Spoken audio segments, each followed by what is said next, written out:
What's up, everybody? Welcome to DFS by the Numbers. These are my full card breakdown and predictions for UFC 263. We have Israel Adesanya going against Marvin Vettori, a fight card that I'm really looking forward to. And what I like most about this card is going to be the pay-per-view portion, which it's unbelievable. We have the main event, Adesanya Vettori, like I mentioned. The co-main event, Davis and Figueiredo, Brandon Moreno is going to be phenomenal. A 5-round fight between Leon Edwards and Nate Diaz, Belal Muhammad, Damien Maia, and then an absolute banger to kick off the main card pay-per-view of Jamal Hill going against Paul Craig. I can't wait to break it down. I can't wait to watch it. It's one of those pay-per-views where, I don't mind throwing down the $70. I'm going to be, definitely looking forward to it. I think there's some really solid betting opportunities, especially on that main card as well. We'll talk about all of that. Before we get started, if you guys can leave a like on the video, it would be much appreciated. As always, also leave a subscribe if you can, so you not miss out on the other content throughout the week. Speaking of other content, I am adding some new content to the channel. So on Sundays at 6 o'clock p.m. Eastern Time, I'm going to do a live recap. I recapped the UFC Vegas 28 card on Sunday. Talked a little bit about the Mason Jones-Patrick fight. Talked a little bit about Tom Breeze, and kind of what happened throughout the card and all that. So going to start recapping the cards on Sunday.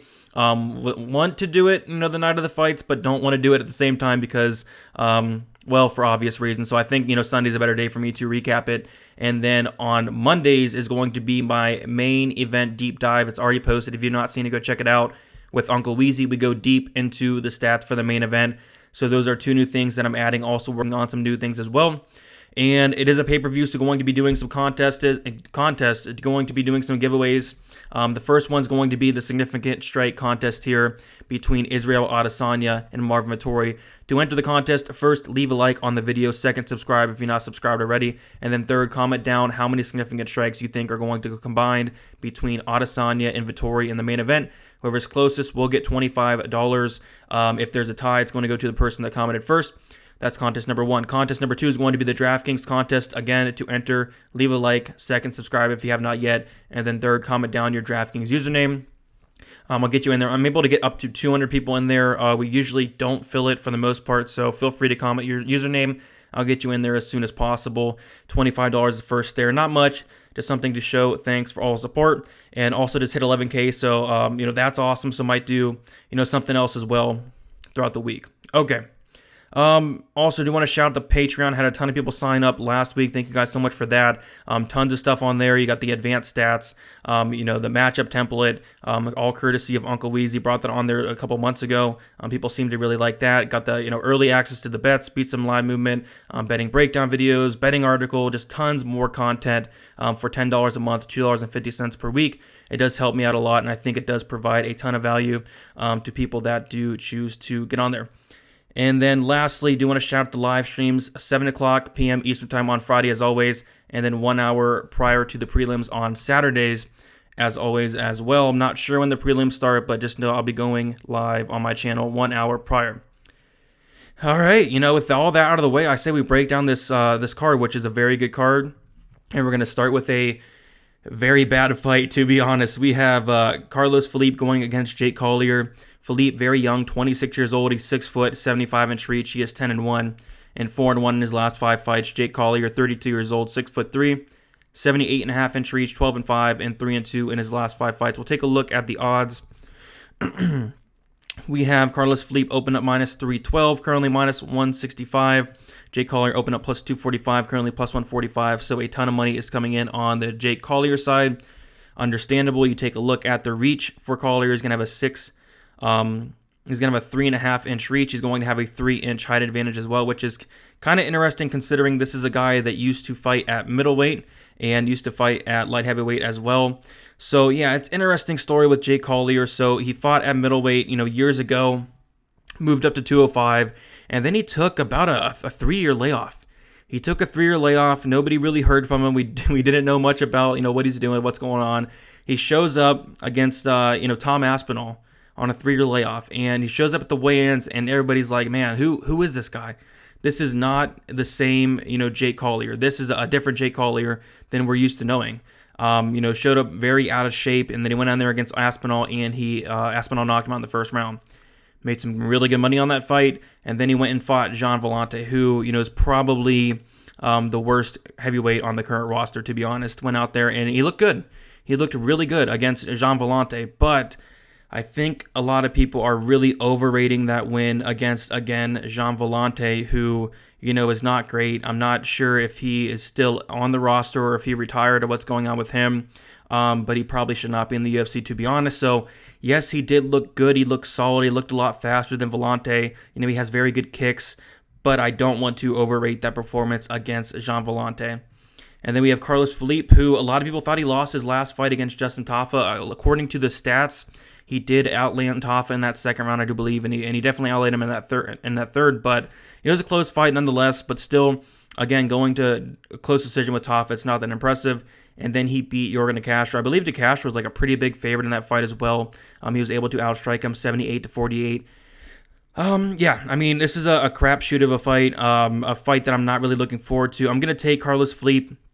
He's an actual heavyweight. I don't think Jean Vellante is an actual heavyweight. I think Jean Vellante is a light heavyweight that moved up to heavyweight because he didn't want to cut the weight. Carlos Felipe actually has really good boxing. He has very good cardio for a heavyweight, believe it or not, and he's very durable. I think that's key as well. Jake Collier has been knocked out 3 times in his career. I think Felipe has the better chin. I think he has a better cardio. In that Jean Vellante fight, Collier was looking up at the clock with like 2-3 minutes left in that fight. I don't know. It's going to be a close fight, I guess. I don't like that Collier does have that reach and height advantage, but I'm going to say that Felipe does win a very close decision here. But, not a fight that I'm looking forward to and not a pick that I'm overly confident in, but I will take Carlos Felipe for the win. If there's a finish, it's going to be Carlos Felipe getting the knockout as well, but I'm going to say it goes to decision. All right, Fares Ziam going against Luigi Vendramini, a fight that I'm really, really looking forward to here. Two, decent prospects, you could say. And we have Ziam, who is 24 years old, 6'1", 75-inch reach, 11-3 and 4-1 in his last 5 fights. Luigi Vendramini, 25 years old, 5'8", 73-inch reach, 9-1 and 4-1 in his last 5 fights. We will take a look at the odds and very interesting line movement on this one. So Ziam opened up -130, actually came up to -110. It was a pick'em for a little bit, and as of late, Ziam is now -140. So some money coming in on Ziam. Luigi opened up +100. He's currently +120. So yeah, interesting line move on that one. As far as the fight goes, speaking of potentially losing the last fight, a lot of people thought that Ziam did lose his last fight. It was a very, very close fight. He did outland Malarkey 47-20, but Malarkey did take him down 5 times. Malarkey did have 7 minutes of control time as well. I personally scored it for Malarkey, but it was a close fight. I don't want to say it was a robbery or nothing like that. A lot of people thought it was, but it was a close fight. Ultimately, Ziam, got the win. So Malarkey took him down 5 times, and then he fought Don Madge in 2019. Don Madge took him down 3 times, and Don Madge had 9 minutes and 37 seconds of control time in that fight. It was a very boring fight. Don Madge held him against the cage for the majority of the fight, took him down a couple times as well. So far in his 2 fights in the UFC, I just have not been that impressed with Fares Ziam. As far as Luigi Vendramini goes, this guy, he's very interesting. He's a black belt in BJJ, I do believe. They call him the Italian Stallion. He went in there on short notice against Elizeu Zaleski dos Santos, up a weight class, and I went back and watched that fight, and man, he was actually kind of close. I thought he was going to finish the fight. He took his back, looked like he was about to choke him out, and that was very, very impressive, especially doing it on short notice, and especially up a weight class as well. But ultimately, Elizeu Zaleski dos Santos got him with a nice flying knee, got him out of there. That's fine, that's all good. No shame in that loss, I don't think. And then he fought Jason Ayari, and this was 2 years later. And I was very high on Luigi here. I had a nice bet on him. But I was not expecting Luigi to go out there and starch him and knock him out in about 1 minute and 12 seconds. I was not expecting that. I was expecting him to take down Jason Ayari and possibly get a submission, something like that, control time. I was not expecting him to get that knockout. So you definitely see improvements in the striking, obviously. Like, that was very impressive. But it's ultimately that ground game of Luigi Vendramini that is very, very impressive to me. You take a look at some of the things he does in the regional scene, solid wrestling, and then his ground game is very, very good.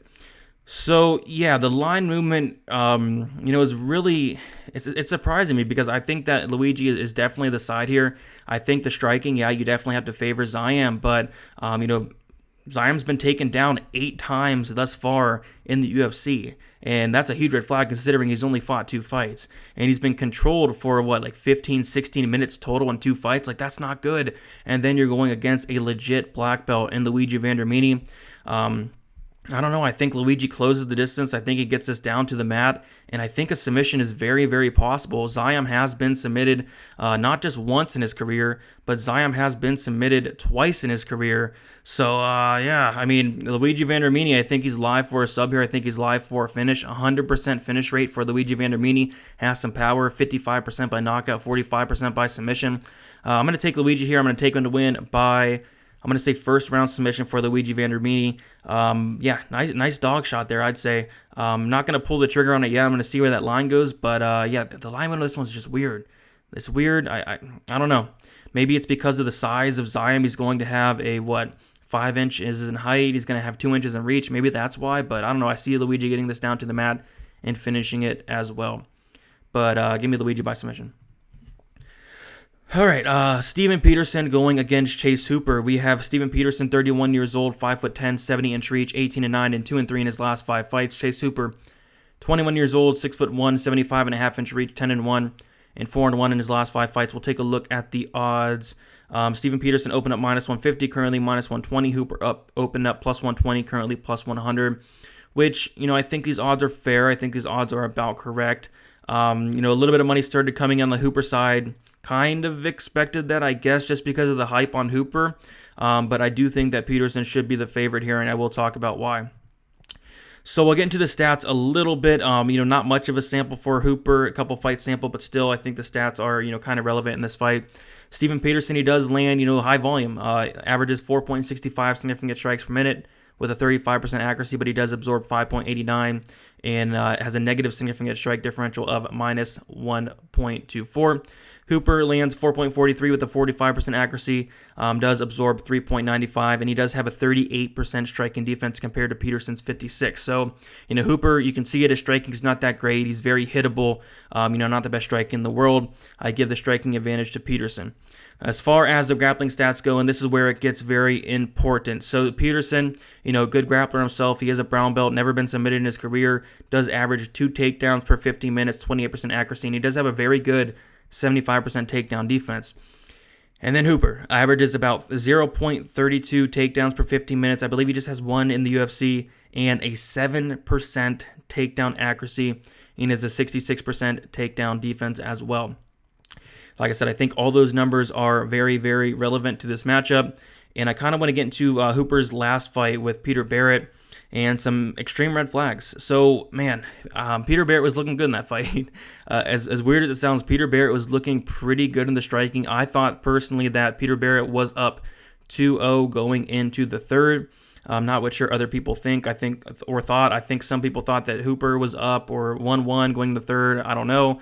But either way, it was not a great look for Hooper, who really struggled to get this fight down to the mat. 0 for 6 on takedowns against slippery Pete Barrett, which is not a great sign. And yes, he did submit Barrett in that third round with a heel hook, but Barrett's been submitted prior to that 2 or 3 times. So I don't think all that great about that win. He was able to beat Daniel Tamer with a nice TKO, which was good, but lost to Alex Caceres in a fight where he was not able to get him down, and Alex Caceres just pieced him apart for 3 minutes. Yeah, interesting fight. Hooper, he's still very young. I think he's going to make a lot of improvements. I think he needs to make a lot of improvements, especially in his striking, and I think in the strength and conditioning as well. 7% takedown accuracy when you're a black belt, when you're a great grappler, is just not going to cut it at this level. So I do think he needs to make some improvements there. You have Peterson, who we haven't not seen fight in a while. It has been 1 year, 8 months. So yeah, he's taken a little bit of a layoff here. I do believe he's dealt with some injuries, but what I like from Peterson on the tape is, first of all, that 75% takedown defense, a very good takedown defense, but also that get-up game. When he gets taken down, he does not accept bottom position. He's very good at getting up, but he has a very good ground game himself. He's not going to get heel hooked by Chase Hooper. That's just not going to happen. Hooper's going to try to pull guard and all that. I don't know if it'll work against a guy like Peterson. Peterson's been a black or a brown belt for a while. I think he got his brown belt. I was looking at his Instagram. It was a good 7 years ago that he got that brown belt. So, he's very experienced. Yes, Hooper probably does have that grappling advantage, but the question is, can he get it there? And I'm leaning towards no.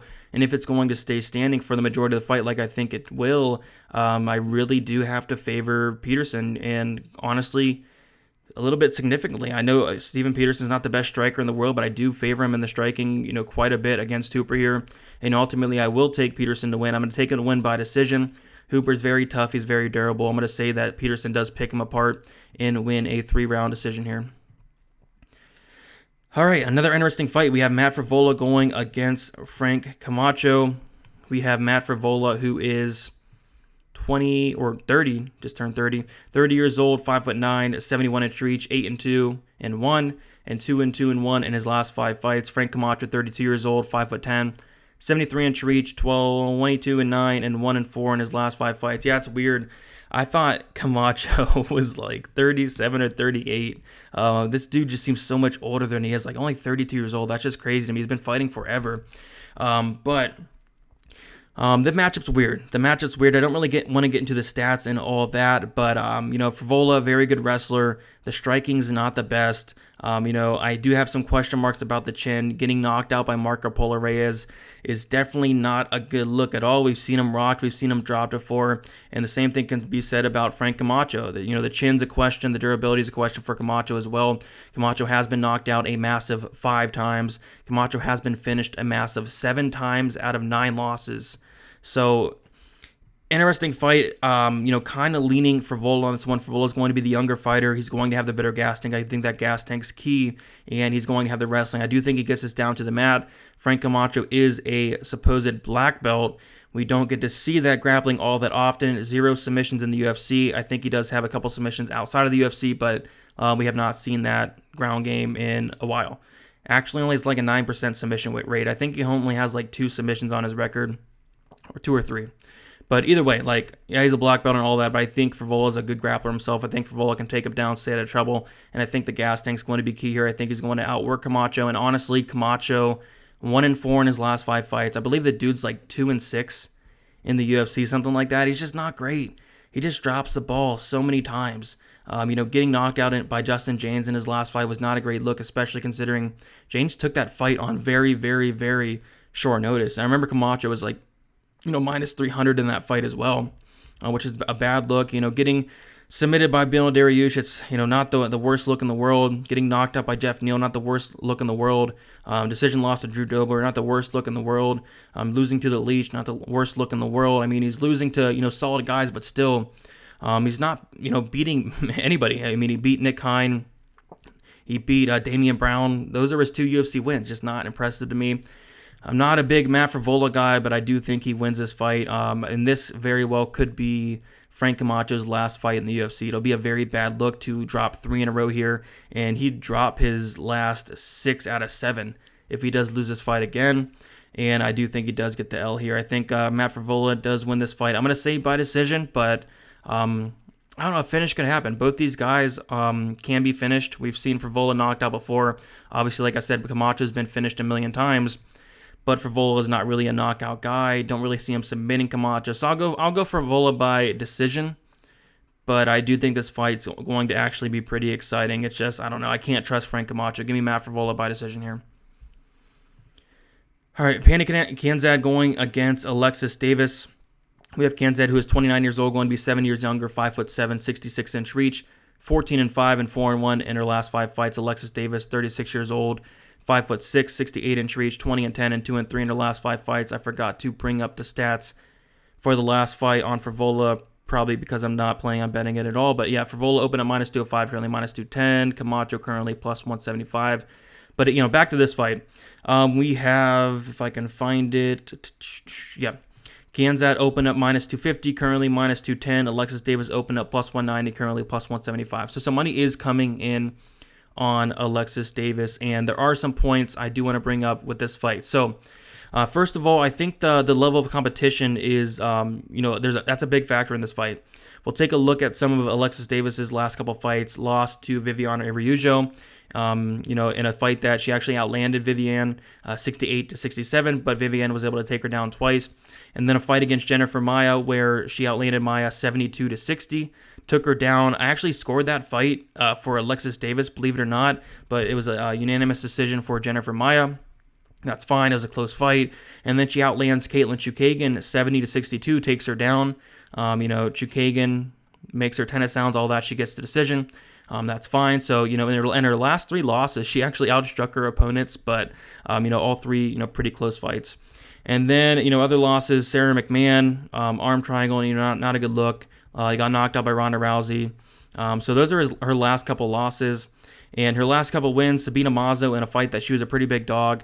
And I really liked her game plan on that fight. And I think she does need to implement that same game plan in this fight. She beat Liz Carmouche, split decision there. So I don't know. She's been fighting some really solid competition. And then you take a look at Pannie Kianzad, who, on, I believe it was the Ultimate Fighter. Yeah. Macy Chiasson, she got submitted. She almost got submitted in the first round as well. Went back and watched that fight today. She lost to Julia Avila and then goes on a 3-fight winning streak, beating Jessica Rose Clark, Betch Correa, and Ciara Eubanks. So getting into those fights. So Betch Correa did take down Pannie Kianzad, and this was extremely frustrating. I didn't bet Betch Correa or nothing like that because I never would do that. But, Betch Correa took her down and she was laying on top of her, and, Pannie had absolutely no idea what to do. It looked like she was just laying on her back. And then Betch just, stands up for no reason. It was weird because Kianzad wasn't even trying to get up. And I think that Betch could have, won that round if she just would have laid there.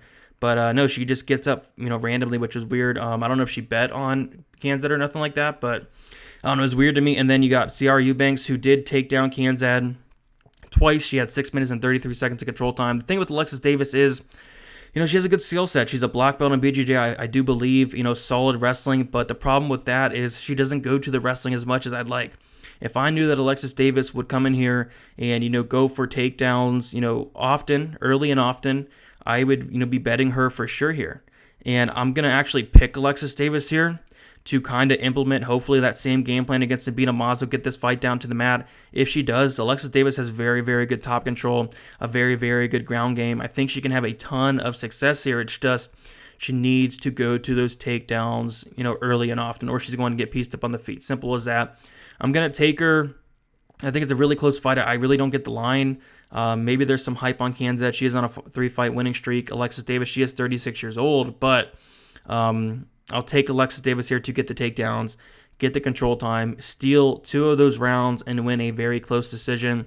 Don't know if I'm going to put my money on this one, but I will side with the dog here in Alexis Davis. All right, good fight here. Hakeem Dawodu going against Movsar Evloev. We have Movsar Evloev, who is 27 years old, 5'7", 72.5-inch reach, 14-0, and 5-0 in his last 5 fights. Hakeem Dawodu, he is 29 years old, 5'8", 72-inch reach, 12-1, and 5-0 in his last 5 fights. So we'll get into the numbers a little bit. First, we'll take a look at the odds.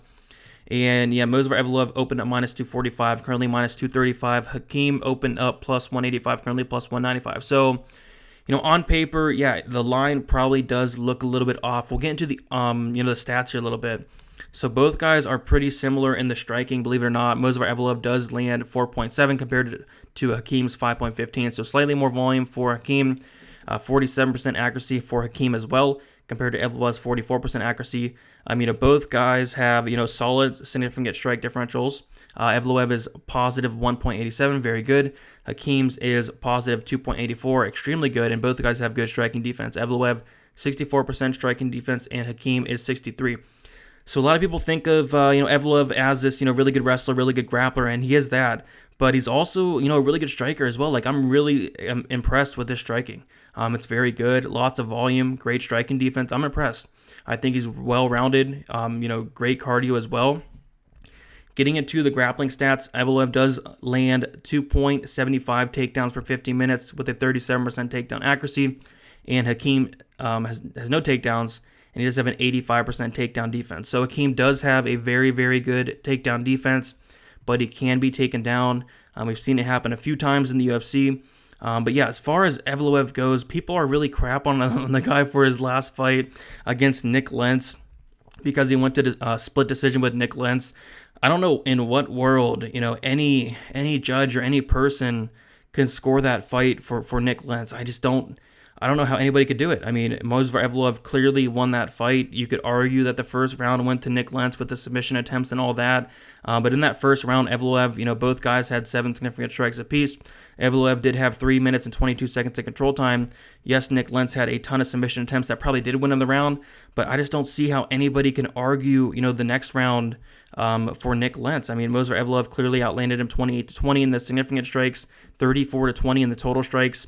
He had a takedown as well that controlled him for about a minute, so I thought round 2 was clear Evloev. I thought it wasn't even arguable, and then round 3 was 120% Evloev as well, outlanded Nick Lentz 47-19. Yeah, so a lot of people are crapping on him for that fight. But yeah, seriously, like Evloev, he's well-rounded. I like this guy's skill set. Great striker, great takedown game, great grappling, great cardio. I mean, the guy, really has it all, undefeated for a reason here. But Hakeem's not bad himself. Hakeem's a very good striker. You got to give Hakeem the striking advantage. I just think, on the feet it's going to be competitive. I know a lot of people aren't going to agree with that, but I think it will be, somewhat competitive. Obviously slightly advantage to Hakeem there, but I do think Evloev's going to mix in those takedowns, get some control time as well, and I think ultimately it's going to win in the fight.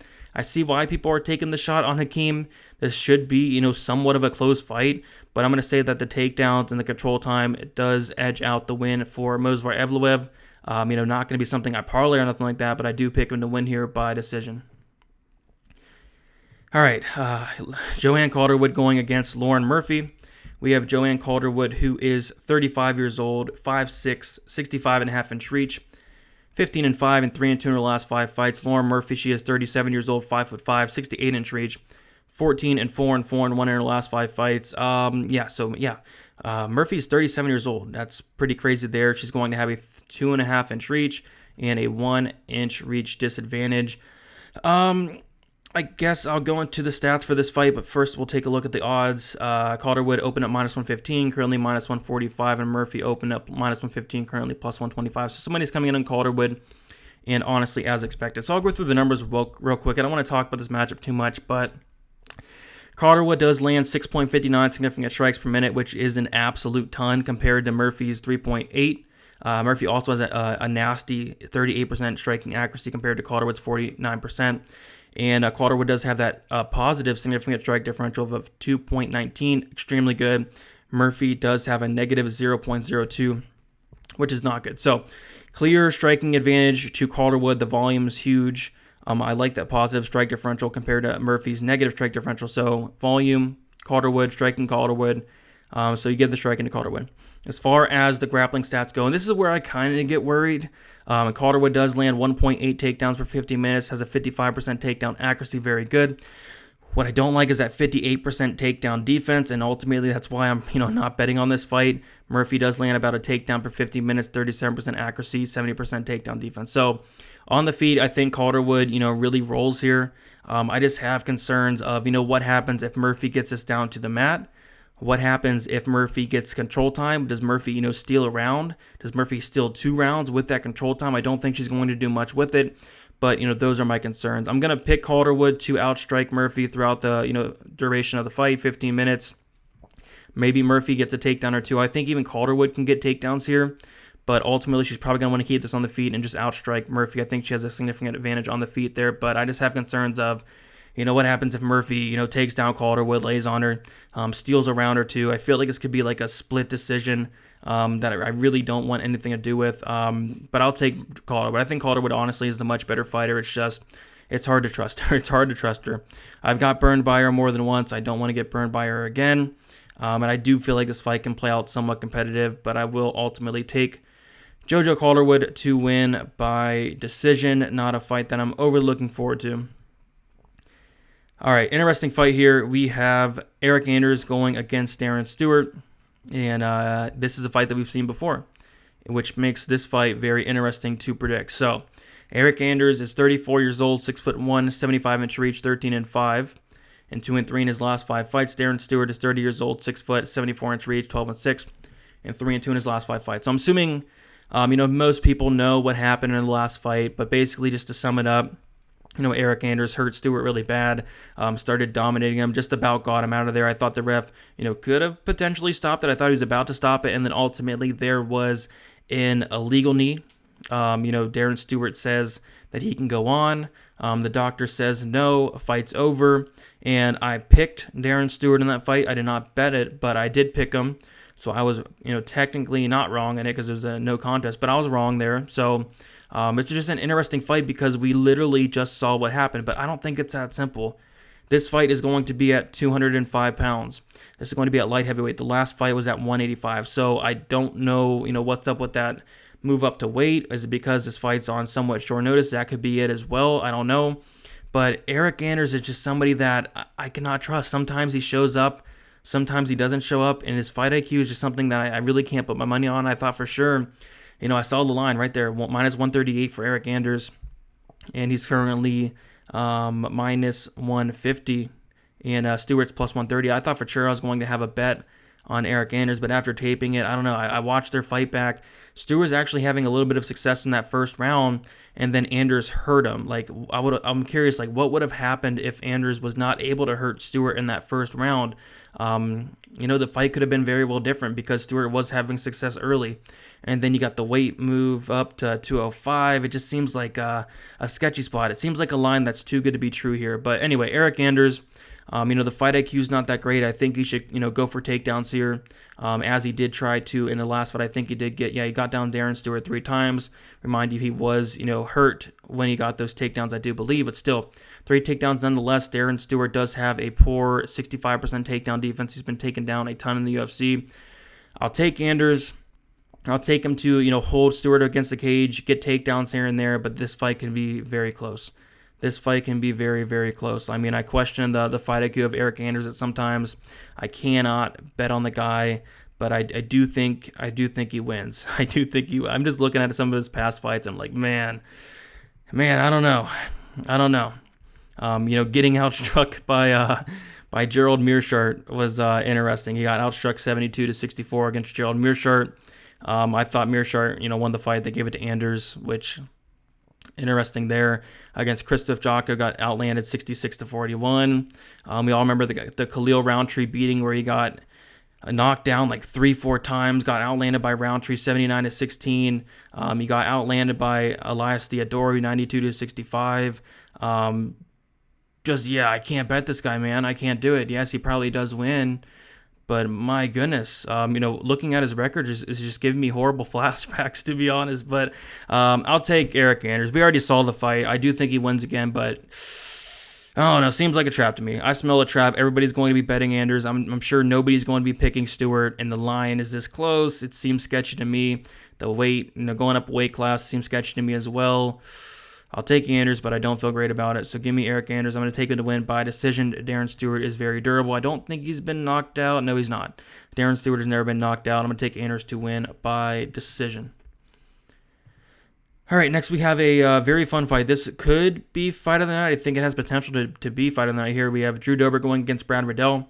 Drew Dober, 32 years old, 5'8", 70-inch reach, 23-10, and 3-2 in his last 5 fights. Brad Riddell, 29 years old, 5'7", 71.5-inch reach, 9-1, and 5-0 in his last 5 fights. We'll get into the stats, but first, do want to check the line here. We have Drew Dober opening up minus 125, minus 135 currently. Brad Riddell opening up minus 105 currently, plus 115. So yeah, a little bit of money coming in on the Drew Dober side. We'll take a look at the stats here. So we have about a 3-fight sample for Brad Riddell. Brad Riddell does land 4.36 compared to Drew Dober's 4.33, very similar in the output. Drew Dober's has a 40% accuracy compared to Brad Riddell's 50%. We'll take a look at the significant strike differentials. Brad Riddell has a positive 1.74. Drew Dober has a positive 0.46. Remind you that Drew Dober has fought the better competition by a very decent margin. Both guys, 54% striking defense for Dober, 53% striking defense for Brad Riddell. So getting into the grappling stats, and this is where I think it gets very interesting because, both guys, what is their weakness? What do you want to do to beat these guys? And it's going to be to take them down. So the matchmakers, they put these guys together because they thought, hey, these guys are going to stand and bang until one man falls. This is going to be a great fun matchup that we can have on UFC 263. But man, I was kind of thinking what happens if, the other guy or either guy wants to expose the other guy's weakness, which is going to be the ground game, which is going to be the takedown defense. So Drew Dober does average about 0.8 takedowns, 17% accuracy. The majority of those are from a Scott Holtzman fight that happened in 2016 where we did take down Scott Holtzman 5 times, had 14 takedown attempts in that fight. But, since then, he hasn't really wrestled all that much and got many takedowns, if any at all. Brad Riddell, this is really interesting. He does average about a takedown per 15 minutes, 37% accuracy, 60% takedown defense. So, believe it or not, Brad Riddell, the striker, the kickboxer, he has had a takedown in every single one of his fights. Every single one of his UFC fights, all 3 of them, he's had at least one takedown, which is very, very interesting because, hey, Drew Dober has a 55% takedown defense.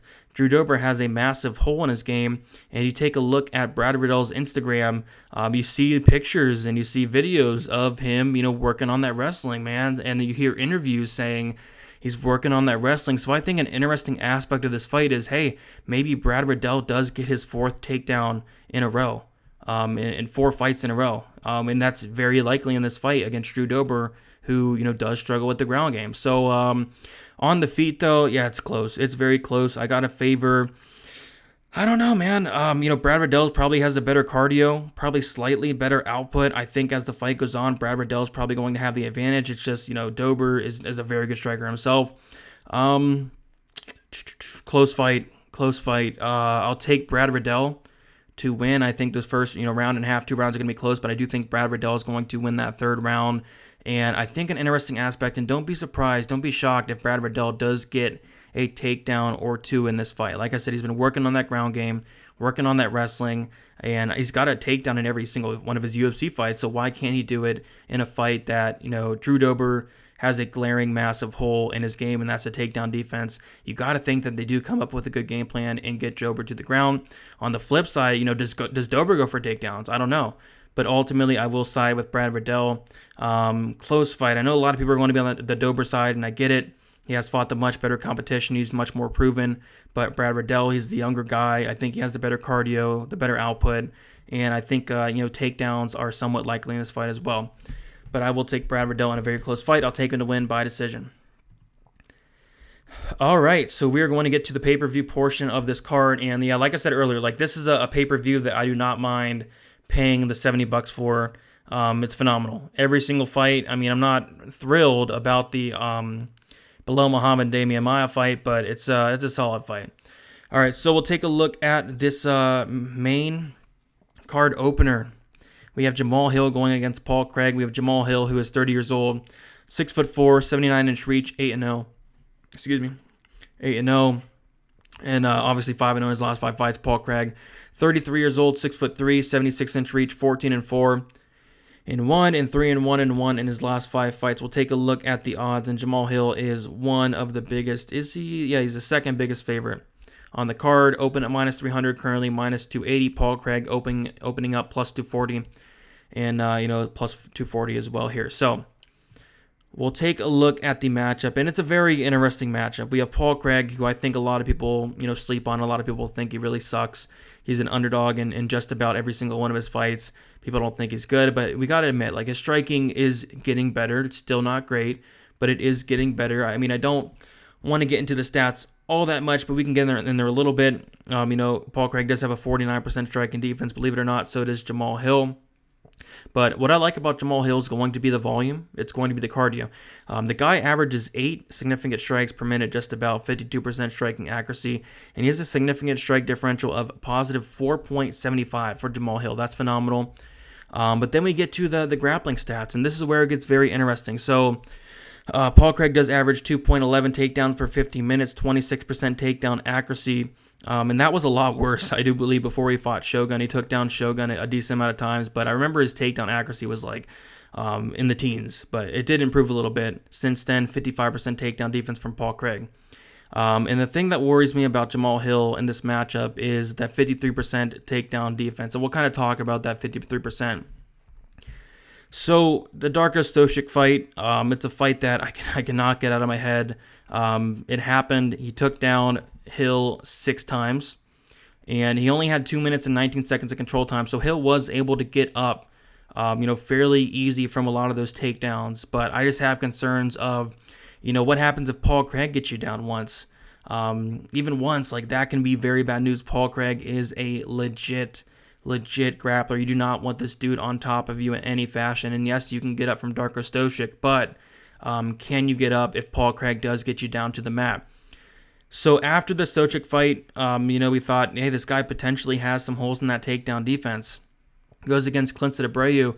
Clinston Abreu does not shoot for a takedown. He gets knocked out in about 2 minutes. 0 takedowns attempted. He goes against Ovince St. Preux. We think, hey, maybe St. Preux might try to get this fight down to the mat. He attempts 0 takedowns. So we have learned virtually nothing since that Darko Stochik fight where he took him down 6 times. We saw in that fight that, yes, he has a very good get-up game, but, will you have a very good get-up game against Paul Craig? And that just makes this fight, tough to call. I know a lot of people are throwing Jamal Hill in their parlay. It's everybody's favorite parlay piece and all that. I honestly wouldn't recommend doing that. I pick Jamal Hill to win. I think he has a massive striking advantage. I think he has a massive cardio advantage. I think he has a massive reach advantage as well. 3 inches, that's pretty big. I do think he does knock out Paul Craig, who has been knocked out a majority of times. He's been knocked out, I want to say 3. Yeah, he's been knocked out 3 times. He's been submitted once as well. Paul Craig has been finished in all 4 of his losses. Paul Craig also has a 100% finish rate, 86% by submission, so he's very dangerous. You do not want this guy to get you down the mat. But my fear is if, Stochik gets you down 6 times, that's okay. I mean, that's fine. You can get back up. But what happens if Paul Craig gets you down, 6 times or even once? Even once, what happens? I don't know, and we'll have to see. But I'm going to say he knocks out Paul Craig before he gets the opportunity. Paul Craig's wrestling, honestly, is not great. It's improving. It's not great. I'll take Hill. I'll take Hill to knock out Paul Craig in the first round. But, Jamal Hill parlayers are going to be, sweating, to say the least, if Craig is able to complete a first or a takedown in that first round. But I do think that Jamal Hill does knock him out early. First round KO for Hill. Really looking forward to this fight. I mean, people always count out Paul Craig, and the guy's been, doing good as of late. He's been doing great. He's been doing good. Yes, he beat a 50-year-old Shogun, but still, it was impressive. It was somewhat impressive. So give me Jamal Hill to knock out Paul Craig in that first round. All right, Belal Muhammad going against Damien Maia. Belal Muhammad, 32 years old, 5'11", 71-inch reach, 18-3 and 4-1 in his last 5 fights. Damien Maia, 43 years old. You heard that right. 43 years old, 6'1", 72-inch reach, 28-12 and 3-2 in his last 5 fights. Yeah, Damien Maia seems a lot smaller than 6'1", huh? But yeah, 6'1" nonetheless. So, I mean, the interesting thing that sticks out right away is going to be that age, right? 43 years old, 43 and a half. I believe he turns 44 in October, somewhere around there. So he's one of the oldest UFC fighters on the roster currently. I want to say he's like the 3rd or 4th oldest UFC fighter. But yeah, it's an interesting matchup. Everybody loves Belal Muhammad, definitely a fan favorite. A great Twitter follow as well. He's good, good output, solid grappling, solid offensive wrestling, solid defensive wrestling. He has a really good takedown defense sitting at 85% on paper, but you kind of go through the record of Belal Muhammad, and honestly, the guy has not fought many guys that are going to take him down. You take a look at his, record, and he's fighting pretty much all strikers. I mean, he fought Chance Rencounter, who, he beat him pretty easily. Rencounter did try to take him down 3 times. He stuffed all those. He beat Jordan Meehan. Meehan took him down once. But other than that, it looks to me like all strikers. Curtis Millender, Takashi Sato, who did take him down once. Lyman Good, Diego Lima, Leon Edwards, Tim Means, Randy Brown, Vicente Luque. All these guys are mostly strikers. So we honestly have not seen Belal Muhammad's takedown defense tested as much as I'd like. We have not seen his grappling tested as much as I'd like, and you do not want to test your grappling against a guy like Damien Maia. I think Damien Maia is live to at least have some success in that first round, especially if he does get it down to the mat.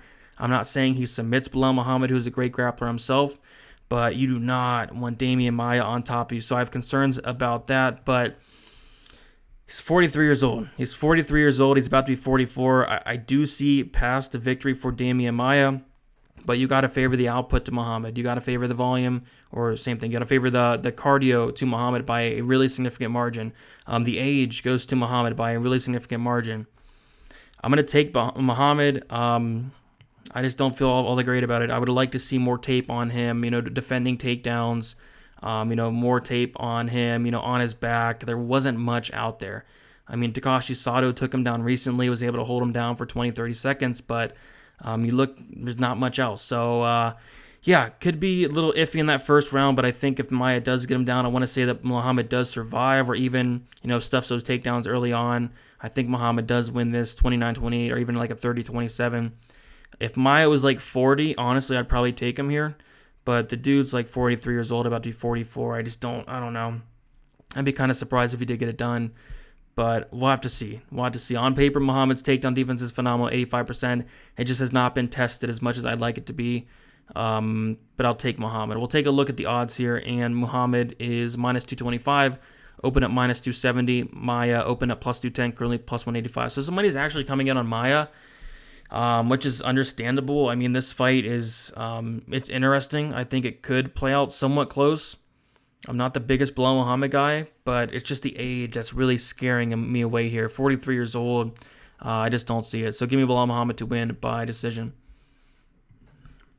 All right, now we have 3 5-round fights in a row, and then we'll get to the 2 title fights, but we have this one right here, Leon Edwards going against Nate Diaz.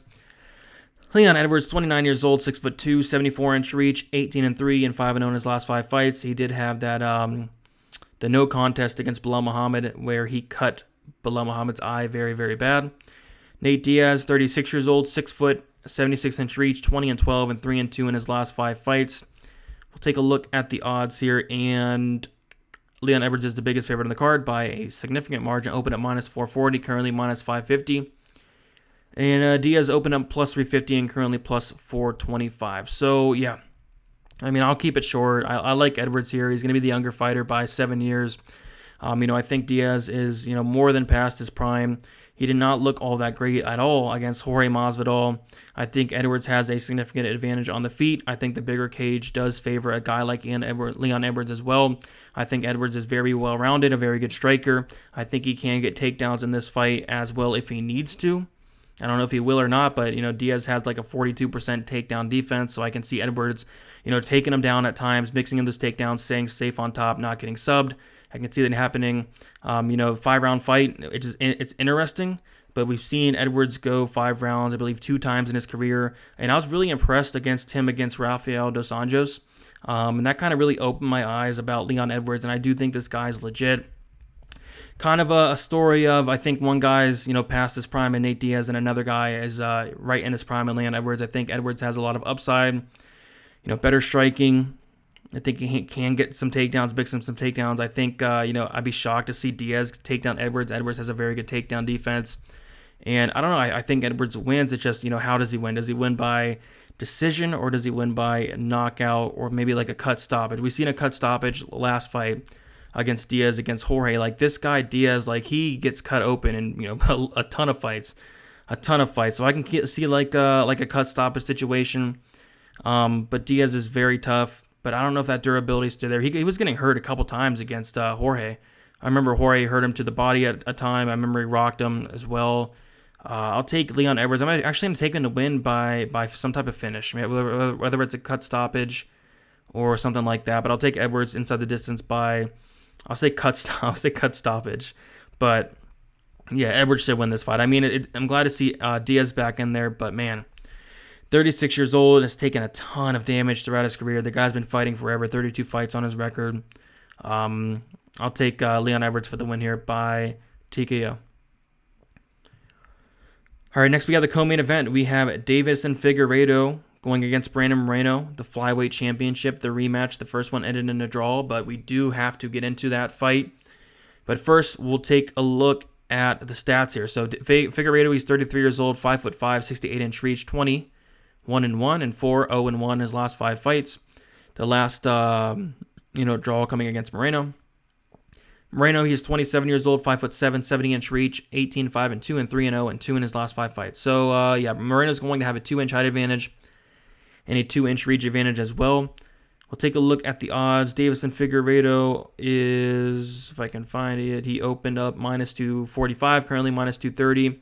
Moreno opened up plus 185, currently plus 190. So I do expect some money to be coming in on Moreno. People are going to look and see that, hey, these guys, went to a draw last fight. Why is Davis and Figueiredo this big of a favorite? and then they'll probably bet on Brandon Moreno just based off that fact. But there are some things you really have to note about this fight. So the first thing, and I think this is absolutely huge, was, the fight was put together on somewhat short notice, and which I thought that it really hurt, Davis and Figueiredo. Davis and Figueiredo is somebody that does cut a ton of weight, so that short notice aspect of their fight, I thought that really, really hurt him. That's something to consider. Another thing to consider was Figueiredo was actually in the hospital the night before the fight. About close to not fighting at all. I think somebody said it was maybe food poisoning, which, that's serious. I mean, fighting with, potential food poisoning, like that's not something, easy to do at all.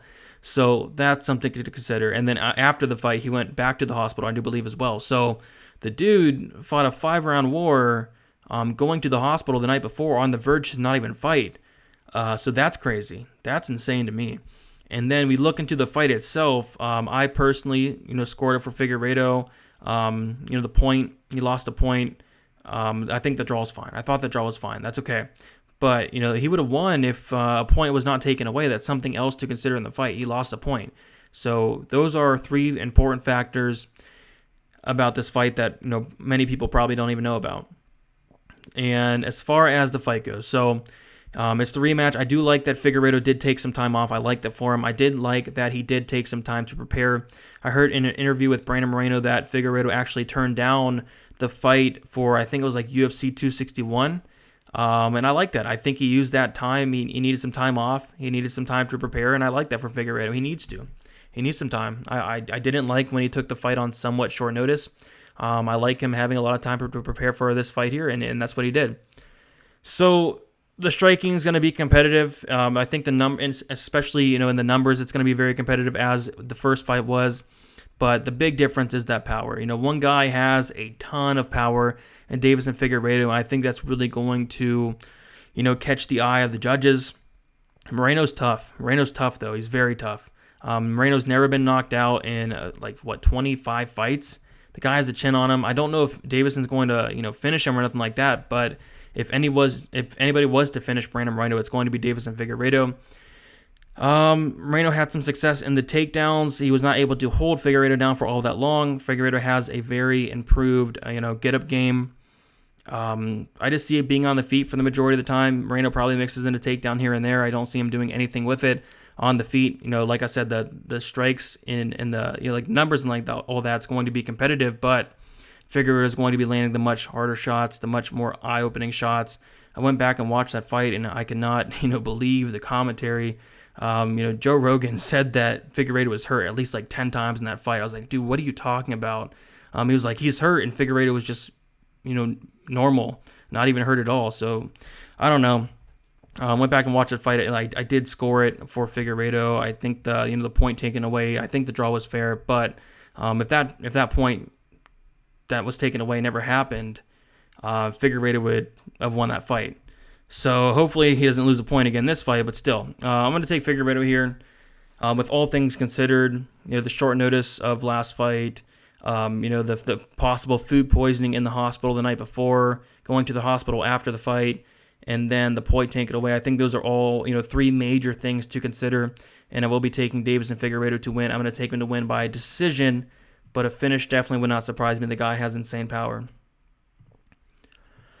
All right, main event. Before we get into the main event, I just want to remind you guys about the live stream, 7 o'clock p.m. Eastern Time on Friday, and then the live stream 1 hour prior to the fights on Saturday.